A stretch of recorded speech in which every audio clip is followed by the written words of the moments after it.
திரைசேரியிலிருந்து பணத்தை திருடிவிட்டார் என்று சொல்லிக்கொண்டு அனுரவின் நண்பரும் நிதியமைச்சின் செயலாளருமான ஹர்சன சூரிய பெருமனுடைய வீட்டை தீ வைத்தெரிப்பதற்காக கோட்டாவினுடைய குழு ஒன்று வெளிக்கிட்டு வந்தபோது அங்கே பொதுமக்கள் எல்லோருமே ஒன்று கூடி சாணியை வாயிலே கரைத்து அடித்து திரட்டி இருக்கின்றார்கள் என்பதுதான் மிக முக்கியமான விடயம்.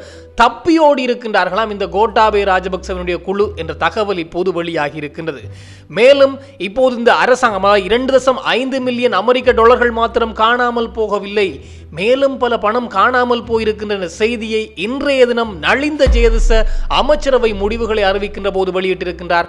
இதிலே கிட்டத்தட்ட 20 கோடி ரூபாய் மேலும் காணாமல் போயிருக்கின்றது, அமெரிக்காவுக்கு கொடுக்க வேண்டிய பணம் என்ற அதிர்ச்சியூட்டுகின்ற செய்திகளும் வெளியாகி இருக்கின்றது. இந்த விடயங்கள் பற்றித்தான் இந்த தொகுப்பினூடாக முழுமையாக பேச போகின்றோம். அன்புறவுகளில் ஒருக்குமே வணக்கம். திரைசேரியிலிருந்து 2.5 மில்லியன் அமெரிக்க டாலர் பணம் காணாமல் போயிருக்கின்றது என்ற செய்தியானது பெரும் பேசுபொருளாக இருந்தது. இது தொடர்பாக இப்போது 5 பேருக்கு வெளிநாட்டு தடை விதிக்கப்பட்டு அவர்களிடம் வாக்குமூலம் பெறப்பட்டு வருகின்றது. குறிப்பாக நிதியமைச்சினுடைய அதிகாரிகள், அந்த நிதியமைச்சுக்குள்ளே வேலை செய்த பல அதிகாரிகளுக்கு இந்த வெளிநாட்டு தடை விதிக்கப்பட்டு விசாரணைகள் இடம்பெற்று வருகின்றது. இதனை கண்டுபிடிப்பதற்கான தீவிர முயற்சிகளும் இடம்பெறுகின்ற போதுதான் எதிரணியினர் இந்த விடயத்தை கையிலே எடுத்திருக்கின்றார்கள். அவர்களுக்கு எங்கே எப்போது என்று இருந்தவர்கள் இந்த விடயம் அவர்களுக்கு கையிலே கிடைத்திருக்கின்றது. குறிப்பாக நேற்றைய தினம் மத்திய வங்கிக்கு முன்பாக தேங்காய் உடைத்து போராட்டம் இடம்பெற்றிருக்கின்றது. பலர் எல்லாம் இல்லை, 2 பேர் சேர்ந்து அந்த போராட்டத்தை மேற்கொண்டிருக்கின்றார்கள். என்ன, இன்னும் ஒரு 4 பேர் சேர்ந்தால் அவர்களை திரட்டி அடித்திருப்பார்கள். எனவே கருப்பு கொடியை மேந்தியபடி இந்த மத்திய வங்கிக்கு முன்பாக மத்திய வங்கியினுடைய வாசலுக்கு சென்று தேங்காயை உடைத்து போராட்டத்தில் ஈடுபட்டிருக்கின்றார்கள். அனுரதான் கள்ளன் என்ற அடிப்படையிலே இந்த போராட்டம் இடம்பெற்றிருக்கின்றது. அது மாத்திரமல்லாமல் இதற்கு எதிராக எதிரணியினர், குறிப்பாக இந்த சர்வஜன அதிகாரம், திலித் ஜேவனுடைய சர்வஜன அதிகாரம் கட்சியைச் சேர்ந்தவர்களும் நேற்றைய தினம் போராட்டங்களில் ஈடுபட்டிருந்தார்கள். இந்த 2.5 மில்லியன் அமெரிக்க டாலர்கள் காணாமல் போன விடயம் சார்ந்து அரசாங்கம் தான் குற்றம் அளித்திருக்கின்றது, எனவே உடனடியாக எல்லோருமே பதவி விலக வேண்டும் என்ற அடிப்படையிலே இந்த விடயம் பெரும் பேசுபொருளாக இருந்தது. இன்றைய தினம் ஒரு சம்பவம் ஒன்று இடம்பெற்றிருக்கின்றது. அதாவது மக்கள் திருப்பி அடிக்க ஆரம்பித்திருக்கின்றார்கள் என்றே சொல்லலாம். ஆனால் இப்படி செய்திருக்க கூடாதான். அதாவது சாணியை கரைத்து அடித்து திரட்டிய சம்பவம் ஒன்று இடம்பெற்றிருக்கின்றது இன்றைய தினம். குறிப்பாக நிதியமைச்சனுடைய செயலாளரும் அனுரவனுடைய நண்பரும் என்று சொல்லப்படுகின்ற இந்த ஹர்சன சூரிய பெருமனுடைய வீட்டை தீ வைத்து எரிக்கப் போகின்றார்கள் என்ற தகவல் பொதுமக்களுக்கு கிடைத்திருக்கின்றதாம். இதனால் பொதுமக்கள் அங்கே வந்திருக்கின்றார்கள். அங்கே வருகின்ற போது கோட்டாபய ராஜபக்சவனுடைய முன்னாள் தனிப்பட்ட செயலாளராக கடமையாற்றி வந்த முன்னாள் தனிப்பட்ட செயலாளராக இந்த சுகிர்த பண்டார குழுவினர் அந்த இடத்திற்கு வந்திருக்கின்றார்கள். அங்கு வந்து இந்த நிதியமைச்சின் செயலாளருடைய வீட்டை முற்றுகையிட்டு போராட்டத்தை மேற்கொள்வதற்கு தயாராக இருந்திருக்கின்றார்கள். அப்படி அவர்கள் தங்களுடைய பெரும் குரல் எடுத்தவர்கள் கோஷங்களை போட்டு ஆர்ப்பாட்டத்தை மேற்கொள்கின்ற போது அங்கிருந்த ஊரவர்கள் எல்லோருமே ஒன்று சேர்ந்து சாணியை கரைத்து வாயிலே அடித்து திரட்டி இருக்கின்றார்கள்.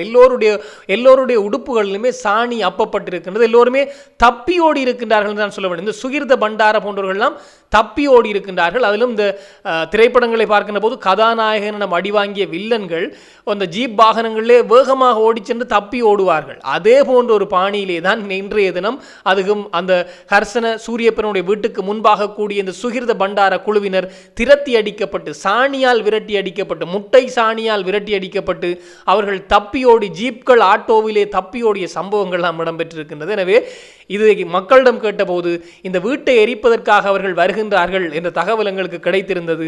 இந்த வந்த நபர் சுகிர்த பண்டார் என்று சொல்லப்படுகின்ற நபர் கோட்டாபய ராஜபக்சவனுடைய ஊழல்வாதியான கோட்டாவோடு சேர்ந்து பயணித்தவர். எனவே கோட்டா அந்த மஹிந்தவனுடைய ராஜபக்சர்களுடைய தூண்டுதலால் தான் இவர்கள் செயற்படுகின்றார்கள், இவர்களை விட்டு வைக்கக்கூடாது என்ற அடிப்படையிலே விரட்டி அடித்த சம்பவம் இடம்பெற்றிருக்கின்றது. இதே சம்பவம் நேற்றும் இடம்பெற்றிருக்க வேண்டும். காரணம், இந்த திலித் ஜேவர குழு ஆர்ப்பாட்டம் செய்திருந்தார்கள், அவர்களும் கொஞ்சம் கள்ள வேலைகள் செய்து வந்தார்கள் தான். அதே போன்று ஸ்ரீலங்கா பொதுஜன பெரமுன கட்சியைச் சார்ந்த 2 பேர் சேர்ந்து மத்திய வங்கிக்கு முன்பாக தேங்காய் உடைத்தும் போராட்டங்களை செய்திருந்தார்கள். எனவே இன்றைய தினம் இந்த சாணி அடியானது மிக பெரும் அதிர்வலைகளை ஏற்படுத்தி இருக்கின்றது.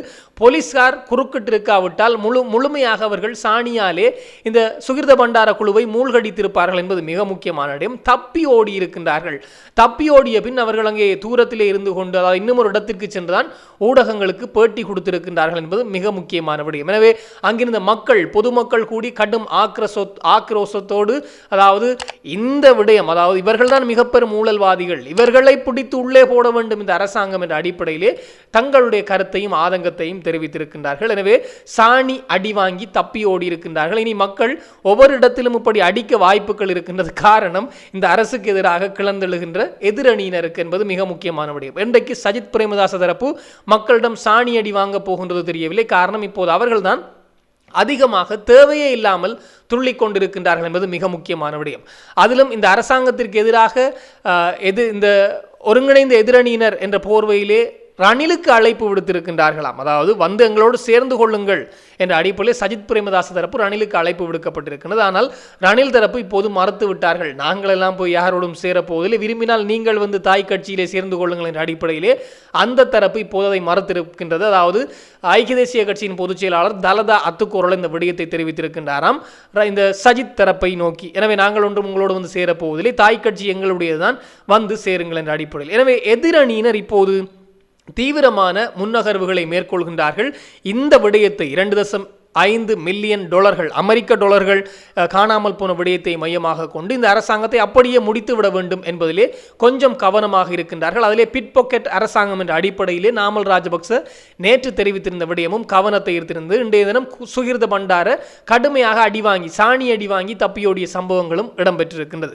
மேலும் இன்னும் ஒரு அதிர்ச்சியூட்டுகின்ற விடயத்தை நலிந்த ஜெயதிச இன்றைய தினம் அமைச்சரவை முடிவுகளை அறிவிக்கின்ற போது தெரிவித்திருக்கின்றார். அதாவது இந்த 2.5 மில்லியன் அமெரிக்க டாலர்கள் இருந்தே இன்னும் யாரும் வெளிவரவில்லை. அதாவது இந்த இணையவழி மோசடியாளர்கள் இதனை கைப்பற்றி விட்டார்கள், அவர்களுடைய வங்கி கணக்குக்கு அது சென்று விட்டது, ஆஸ்திரேலியாவுக்கு போக வேண்டிய பணம் அவர்களுடைய வங்கி கணக்குக்கு சென்று விட்டது என்ற அடிப்படையிலான விசாரணைகள் தீவிரமாக இடம்பெற்று வருகின்ற போதுதான் இன்றைய தினமும் ஒரு குண்டை தூக்கி போட்டிருக்கின்றார் நலிந்த ஜெயதிச. கிட்டத்தட்ட 6 லட்சம் டாலர்கள், 6 லட்சம் தொடக்கம் 6,25,000 டாலர்கள் வரையிலே, அமெரிக்க டாலர்கள் வரையிலே காணாமல் போயிருக்கின்றது மேலும் என்ற ஒரு அதிர்ச்சியை கொடுத்திருக்கின்றார். இது இலங்கை ரூபாவிலே பார்க்கின்ற போது 20 கோடி வரையிலே வருகின்றது. 19.5 தொடக்கம் 20 கோடி ரூபாய்கள் வரையிலே மீண்டும் மேலும் காணாமல் போயிருக்கின்றதாம். அந்த 2.5 மில்லியன் அமெரிக்க டாலர்கள் விடுத்து இந்த 6 லட்சம் அமெரிக்க டாலர்களும் காணாமல் போயிருக்கின்றதாம். எப்படி இது காணாமல் போனது, எங்கிருந்து என்று பார்க்கின்ற போது இந்த தபால் திணைக்களம், இலங்கையினுடைய தபால் திணைக்களம் அமெரிக்காவுடைய தபால் சேவைக்கு கொடுக்க வேண்டிய 6 லட்சம் ரூபாய் அமெரிக்க டாலர்கள் தான் இப்படி அவர்களுக்கு கொடுத்ததாக நினைத்து கொண்டிருந்தார்களாம். ஆனால் அவர்களுக்கு அந்த பணம் சென்று சேரவில்லை என்று அமெரிக்காவுடைய தபால் சேவை இலங்கைக்கு முறையிட்டிருக்கின்றது. இதை துருவி விசாரித்தால் இதே ஹேக்கர், அதாவது இதே இணையவழி மோசடியாளர்கள் தான் அதையும் கையகப்படுத்தி இருக்கின்றார்கள் என்ற செய்தி வழியாகி ஒரு அதிர்ச்சியை கொடுத்திருக்கின்றது. எனவே இது மாத்திரம்தானா அல்லது திரைசேரியிலிருந்து இன்னும் பல பணம் போயிருக்கின்றதா என்ற கேள்வி இப்போது எழ ஆரம்பித்திருக்கின்றது. கடும் விசாரணைகள் நடத்தப்பட்டு வருகின்றது. எங்களுக்கு என்னமோ இந்த இணையவழி மோசடியாளர் வெளிநாட்டிலே இல்லை, உள்நாட்டிலே இருக்கக்கூடிய முன்னைய ஆட்சியாளர்கள் தான் என்ற எண்ணம் தான் அதிகமாக எழ ஆரம்பிக்கின்றது. காரணம், அவர்களுக்கு தான் எங்கே ஓட்டைகள் இருக்கின்றது, எங்கே சந்து பொந்து இருக்கின்றது என்று அத்துப்படியாக தெரிந்து வைத்திருந்தார்கள். எனவே அவர்களுடைய குழுத்தான் இந்த ஆட்டங்களை காட்டுகின்றது தெரியவில்லை. எனவே இப்போது மீண்டும் ஒரு அதிர்ச்சி வந்திருக்கின்றது.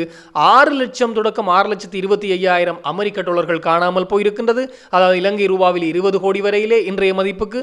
அதே போன்று 2.5 மில்லியன் ரூபாய்களும் காணாமல் 5 மில்லியன் அமெரிக்க டாலர்களும் காணாமல் போயிருக்கின்றது என்ற செய்திகளும் தீவிரம் பெற ஆரம்பித்திருக்கின்றது.